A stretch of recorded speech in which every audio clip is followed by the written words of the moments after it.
Muy buenas noches. Mi nombre es Rosa Elizabeth Ramírez Risco, sexo femenino, nivel educativo superior. En cuanto a la primera pregunta, ¿cuáles consideras que fueron los principales problemas económicos, políticos y sociales que se vivieron en el gobierno de Alberto Fujimori en el Perú? Los problemas que suscitaron fueron muchos. En el ámbito económico tenemos el Fujichot, en lo político fue la revolución que se hizo de acuerdo al descubrimiento de los Vladivideos, y en cuanto a lo social, los grupos que se formaron.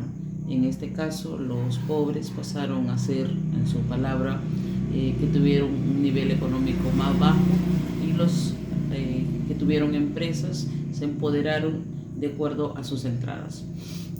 Segunda pregunta, ¿qué medidas implementaron para combatir la inflación durante el gobierno de Fujimori?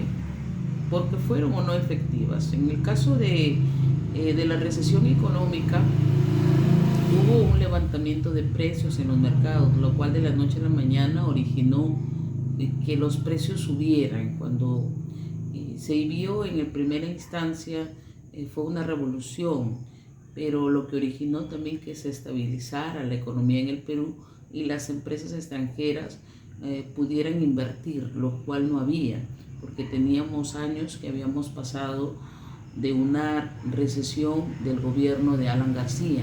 Teníamos una hiperinflación, lo cual se logró bajar con el gobierno de Fujimori. Tercera pregunta, ¿qué políticas sociales se implementaron durante el gobierno de Fujimori para abordar la pobreza y la desigualdad en el país? Fueron muchas las obras que en el gobierno del ingeniero Alberto Fujimori se hicieron. En cuanto al educativo, fue el gobierno en que se construyeron más colegios, lugares alejados, tanto de nuestra Amazonía, nuestra selva, nuestra costa. Hubo gran cobertura en los colegios y eso alcanzó un nivel educativo para todos los peruanos de mejor calidad. Y también hubo algunos aciertos en su gobierno, ¿no?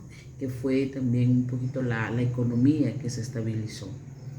Cuarto, ¿qué opinas de las medidas que se realizaron en el gobierno de Fujimori para combatir a los grupos terroristas como el Movimiento Revolucionario Tupamaru y Sendero Luminoso? Estos grupos eran de carácter subversivo, eran el reclamo de la parte del pueblo a lo que ellos estaban haciendo. Primero se veía que no solamente ya estaban atacando a las partes del gobierno, sino a personas de a diario que tuvieron un efecto colateral.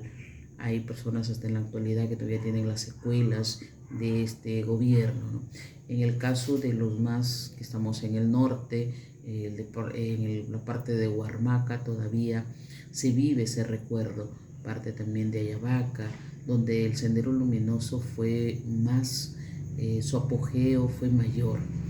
Y con el gobierno de Fujimori se logró atacar, ¿no? Claro que la medida fue eliminar a todo el grupo que cogió a la embajada, pero lo que sí se puede ver que también hubo revolucionarios que se arrepintieron en el momento, pero la orden era de eliminarlos a todos.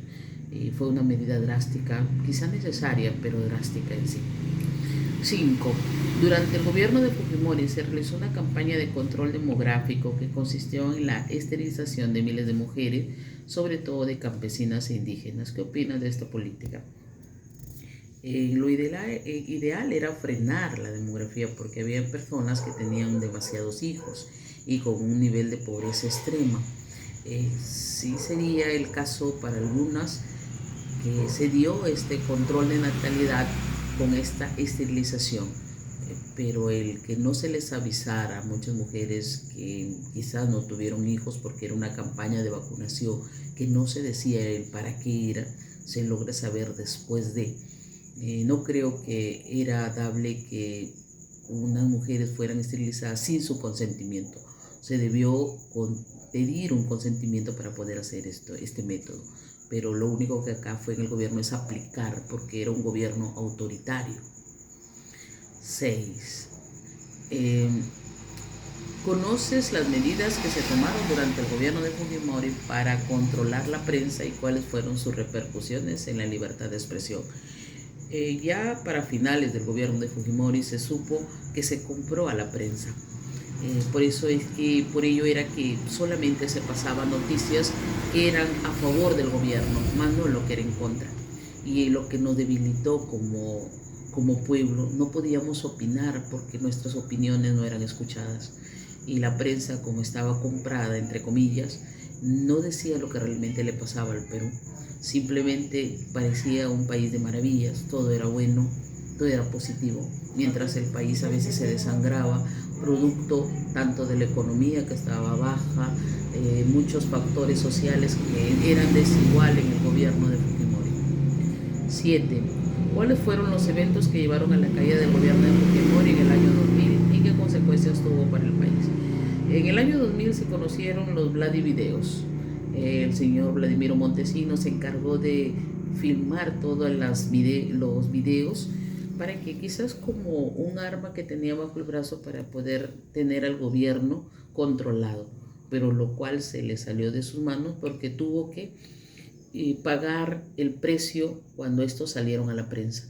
Cuando salieron a la prensa, salieron no solo uno, fueron muchos videos, mucha gente del medio, tanto televisivo, de la farándula, políticos, que iban a su casa, tenían a entregarles sumas grandes de dinero, producto del país.